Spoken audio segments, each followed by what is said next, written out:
Dell is in such a unique position right now. They are a company that, although they've found a lot of recent success, they're up 326% over the last 5 years. That is awesome. A lot of that has come recently in 2022, 2023. That wasn't a great year for many stocks, but they're in that 40 to 37 range now. Clearly, we're at 114, and we've hit peaks much higher than that, 160, 130 in that range. Very, very impressive stuff. However, this is a company that hasn't always been successful. We saw them go from public to private again in 2013-ish, around that time, and then public more recently, and we've seen things turn around. They were not really profitable in that 2018-ish range. Now they're doing well. What do we think of this? Is this just a short-term trend? Is it just because the market, the investments, infrastructure, that sort of thing is such a right timing and this is just a fluke? We're going to be diving into all that sort of stuff in this video. We're going to be covering their revenue, their earnings per share growth, what I think of the stock, how I think it might perform in the future. We're going to be covering all that in this video. Of course, before investing in a company, you have to actually understand what that company does. Good news for me, most of you have heard of Dell. You know at least a little bit of what they do. Most of you, have seen their monitors, maybe their computers, whatever it may be. That is their CSG Client Solutions Group. That is fine. We hope that continues to do well, whatever it may be. However, if I'm investing in Dell, what I'm primarily looking at is the ISG, which is more large-scale IT solutions. And there's a lot of opportunity there, specifically with data centers. Data centers are continuing to grow. There's investment in it. We're talking AI data centers, but also cloud data centers as well. We see the Mag 7 investing heavily into those. And we see that primarily because they have such high operating profit margins. You see that in Meta investing in them. You see it in Microsoft. You see it in Amazon with Amazon Web. You see it in all these companies because there's so much margin there. Every investment they put into it, there's good returns on it. So we're seeing lots and lots of investment into that specific industry. I don't see that slowing down anytime soon. And Dell does a lot of that sort of stuff, and they do it fairly well. They have some competition. With like their servers, with Cisco. They have it with some of the racks with SMCI, but there's no dominant force in there, and Dell has an opportunity to do that. We're going to dive a little bit more into the money side of things because, like I said, most of you know Dell hasn't always been a super successful company. They've been able to kind of turn things around recently, but it's kind of been a long road for them. Taking a look at the PE, it does seem rather cheap right now at 19.5 compared to the S&P 500, which is right around that 30 range right now. Forward PE also is good. You're at about 14. S&P 500 somewhere in that 23 to 24 range. This looks good. It does look good on the surface. Let's dive a little bit deeper. First thing I want to know, GAAP versus non-GAAP. The calculations we're doing to get that PE is actually thrown off a little bit because it's actually going that off of 4.36 earnings per share, where we're actually kind of closer to 7.13 for excluding those one-time expenses, things like that. So actually, we're kind of closer to 12 PE. Okay, now that's starting to look really good. And then you might say, okay, why is a company that is up, 326% over the last 5 years, why is this company valued so cheap? Primarily because this company hasn't been successful for very long. It went private 2013, only recently went public in 2018 again. It hasn't been that successful recently. I mean, recently it has, like the last 3 to 4 years, and that may sound recent to you, but in terms of a company that's been around for 40, 50 years, that's really not recent. If you've been not good since, let's say, a period of, I don't know, I'm just spitballing here, 99 to like 2017, that's not particularly impressive. And I know they went public back again in 2018-ish, but for a lot of this time frame, they were not really profitable. And we're going to dive a little bit into that in the future. So 2 things can be true at once. This is a very, very good market and a very good time frame for Dell to be doing what they do, because data centers, they benefit a lot. Their main competition, SMCI, is having issues as well. Let's say it like that. Maybe not with selling stuff, but legally, right? And that does complicate things.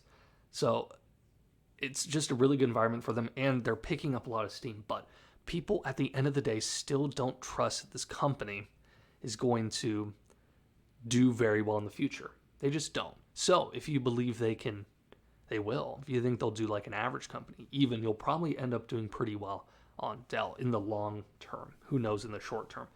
So that's kind of what I'm looking at. Let's look a little bit deeper. You had a 22% increase. This is non-GAAP, so this is taking out one-time expensive. This is what the PE is calculated off. Looks fairly different, but we can see, considering where we were with non-GAAP, with GAAP, we can see our non-GAAP is increasing, and it's increasing in share price as well. So people are looking at this behind the scenes, not necessarily just looking at GAAP like what we would expect it to. So 22% increase and then 6.5% decrease this year. But when you consider how much you've grown, we're going to look at the income really soon. It actually is pretty impressive. Revenue also not super impressive, but it doesn't really matter that much if you're increasing earnings per share. If you're investing in segments of your business that are more profitable and you're not necessarily increasing revenue, cool, that's fine. You're becoming more efficient. There's so many ways you can increase earnings per share without revenue. Now, in the long term, eventually you're going to hit whatever niche you can that'll give you the highest margin, and you'll hit that, and eventually you'll have to start increasing revenue again. But in the short term, seeing a fairly flat, if not completely flat, actually you're technically going down a little bit from 101 billion to 96, but like I said, 22 was a bit of an outlier year in general. Obviously, we saw a decrease kind of across the market, but yeah, there's nothing here that's really concerning me. And like I said, it's a really solidly cheap company. This is another good piece of evidence about what I was talking about earlier with Dell, how even though they're running much better, they seem to be heading the right track. There is still evidence of a company that maybe hasn't been doing too hot, at least in the long run. We can see back in 2020 when their total debt was $52 billion. That is a lot. That is a lot for a company doing the amount of revenue and income. It's certainly income, right? Revenue's always been high. And I know, like I said, some of these numbers are being thrown off versus GAAP, but if we're just looking at it, you're doing what, 5.2 billion in income compared to 26 billion virtually in debt.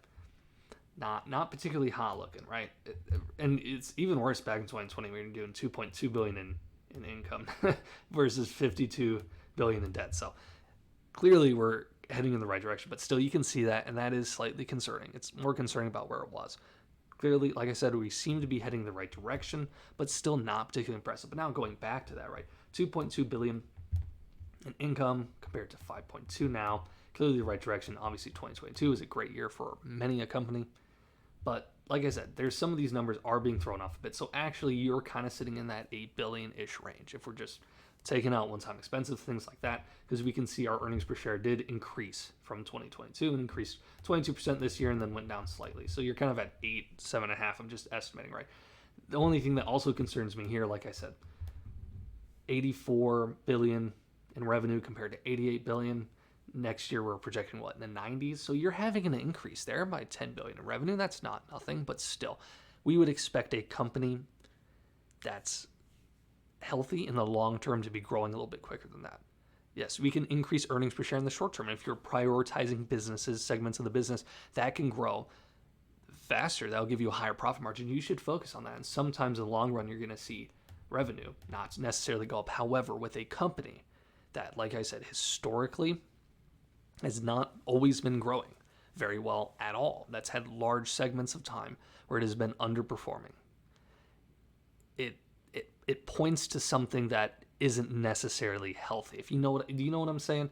It's like it's difficult because it's not inherently bad, but you would prefer a company that has struggled with growth in the past to look a little bit healthier here. Like I said, it doesn't necessarily point to something being terrible, yada yada yada, but it's still, I would prefer to see this grow more, certainly in the long term. So it is a concern, but it's not like horribly bad. Taking a look at the historical PE, I always like to do that for companies like this. It really isn't that beneficial because we don't have a long track record, right?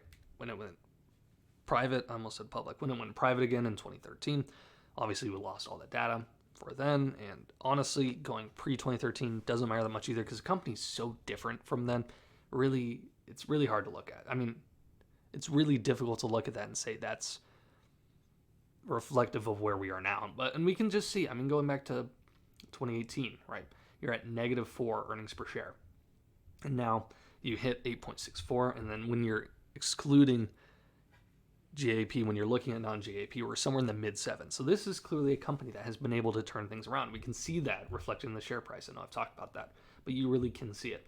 So also, when you're looking at PE like 3 here, you know that's not like when the other thing when you're going from non-profitable to profitable. This is what I'm talking about. I've talked about this in videos before, but PE is really hard to use because slight variations, either up or down in profit margin, have huge fluctuations on PE.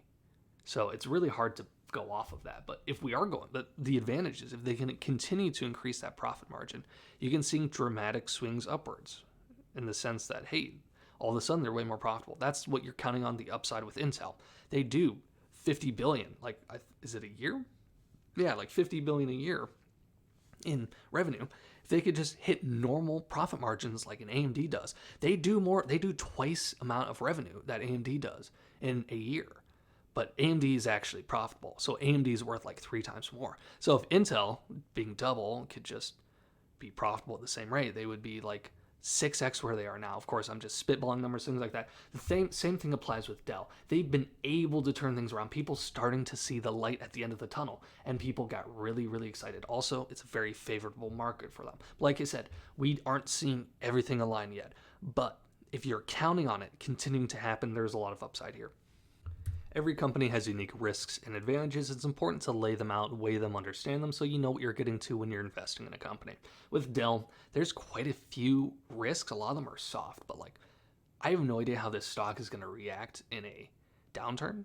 I could see, because it has relatively low PE and not getting hit as hard, I could see it getting hit harder because it's more speculative. They're just turning things around. People expect them, okay, now they're going to fall apart, and they just dump it. I don't know. I haven't been paying it close enough attention to it to give you a definitive answer there. Like every day, like, okay, when the market's down this day, I'm checking Dell first. That's just not what I've been doing. So I can't tell you that. Maybe if you can do some research on that and figure that out. So that's a risk. At least that's what I would, because I don't know at this very moment what Dell would react. If they, like I said, stop investing in data center, AI, stuff like that, you could see this stock getting hit hard, but I don't think it'd be hit any harder than ones already in the field and already doing the stuff like this. So I guess that's a macro risk for the entire industry. So it's still on Dell, but it's not like exclusive to Dell. And also the risk of, like I said, this is a company that historically has sputtered at times, hasn't always been doing too hot. You're kind of counting on this upward trend, this rebound continuing to happen. And of course, we don't look just at the past for predicting future success. However, it's closest to the best thing we have. So if you're looking at the long-term trend of Dell, it's one that's not super positive. It's not super, just hasn't gone that well. However, if you're counting on the more short-term trend of it rebounding, there's a lot of upside. And like I said, there is a lot of upside here. If you can continue to increase that profit margin, which you should be able to, there's a lot of upside. This stock, like I said, probably trading somewhere, if we're being realistic, in that 12 to 15 PE range. You're not expecting to grow crazy amounts, but still, you're in that 12 to 15 PE range. You're like half the market price right now. That is something that's cool. You don't see that all the time. Certainly in a tech stock, but like I said, mainly because you're getting some of the downsides with that too. The other advantage, obviously, I really, really like the data center industry. I think it's data center-AI. I think people are going to continue to invest money into it, primarily because it just has incredibly high profit margins, and people see a bright future in it. All the Mag 7 invest, not all, but most of them invest large quantities of money, and it's kind of carrying them, a lot of them. Like the Microsofts, Metas, they just have their highest profit margin business. Like I said, we want Dell to focus on their higher profit margin segments as well, but generally their higher profit margin segments are the cloud and all that sort of stuff. So I see a lot of investment into the future, things like that. So there's a lot of advantages and disadvantages. The disadvantages mostly are small, but if you just even get a couple of those to hit, you could be in trouble.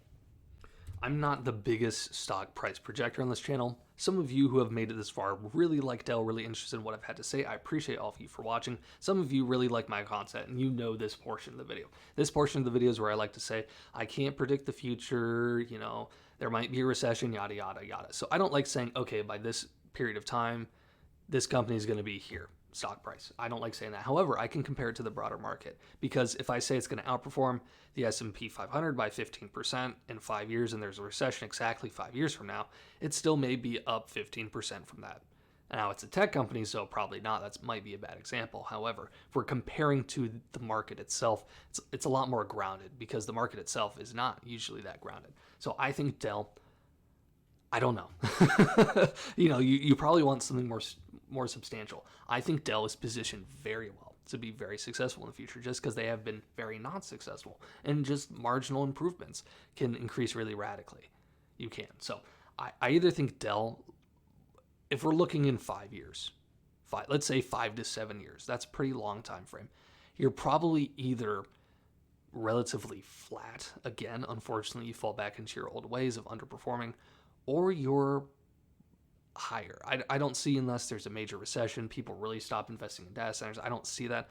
But outside of those two things, you're either going to fall into your old ways as a company and pretty dramatically underperform the market, or you're probably going to radically overperform the market. Because even if we become the average company, we're still going to increase, because historically we have not been the average company, and we're not valued like the average company in this market.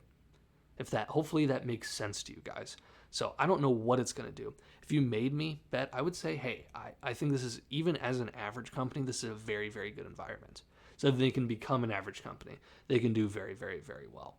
And even if, like you said, they become an average company, it's also going to be a lot of upside. So I think Dell is a decent bet to make, certainly in this specific environment that really benefits what they do. But that's all I really got for this video, guys. If you enjoyed it, if you made it this far, I appreciate all of you for watching. Like and subscribe if you enjoyed this content, if you learned stuff, if you thought my information was valuable. I'm trying to grow this channel quite a bit, and it's not always easy, but I really enjoy providing you guys information. I do videos like this. I do general market talk. I do kind of compilation videos. I say, hey, these 3 stocks, these are kind of cheap right now, that sort of thing. So if you enjoyed, I appreciate if you like and subscribe. I just appreciate all of you for watching. I'll catch you next time.